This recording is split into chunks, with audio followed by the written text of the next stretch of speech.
Okay, so Hades is a game about Hades' son, aka Little Hades, aka Zagreus, who gets really angry at his dad, so he decides to storm off and leave the house of Hades behind. Your goal is to break out of the underworld and... or die.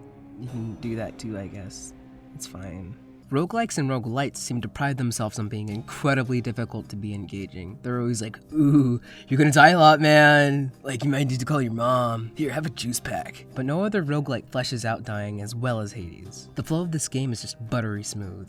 The combat feels like a beat 'em up where you're just bouncing from guy to guy like this is Bayonetta. You can use traps to your advantage, like smacking a guy into a pillar and destroying it, crushing them both for extra damage, or lead them around to a spike trap and swink, or just knock them into lava, making them sink under the hottest fires on Earth. Flamin' Hot Cheetos. That's not even the half of it. Throughout the game you can collect these power-ups called boons. At first I thought the boon system would devolve into me getting angry that I didn't get the exact best thing I want, but the designers of Hades combat this in two ways. One, with the freedom of choice, and two, I cannot think of a single boon that is not useful. Even if you get bottlenecked and have to get a boon from a god that you don't really know too much about, that boon can end up making one of your best runs. Not to mention the duo boons. Everything that you gain in this game has so much more impact because you make almost all of the choices yourself. What I've noticed from playing other roguelikes is that your runs can be almost solely determined by luck, making everyone feel like a fool's errand. Risk of Rain seems to have this obsession with making sure you spend as much time as possible grinding, only for you to get to the final boss and... Okay, the game isn't bad, but in my 67 hours of playing it, I have barely been engaged. The class system seems like less of an opportunity for diverse playstyles and more of let me shoot this horde of enemies and dodge through them.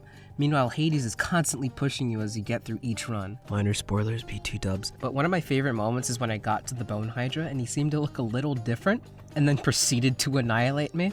Or when the other Furies showed up that weren't Meg. Oh jeez, that's so cool. One of the best things about the random elements is how this is all a part of the story of Hades, which is the story of Zagreus? I don't know. You see in almost every other video game ever, death is seen as a failure, so the game rewinds a bit, pats you on the back and says, Dragon? What dragon? This is your first time here! Meanwhile in Hades, Zagreus comes back mere seconds later ready to come at the underworld again. By the way, it's pretty entertaining hearing Zagreus lament and curse his enemies when he comes back, because he's saying what I'm feeling, except 10 times more eloquent, which leads me to talk about the characters.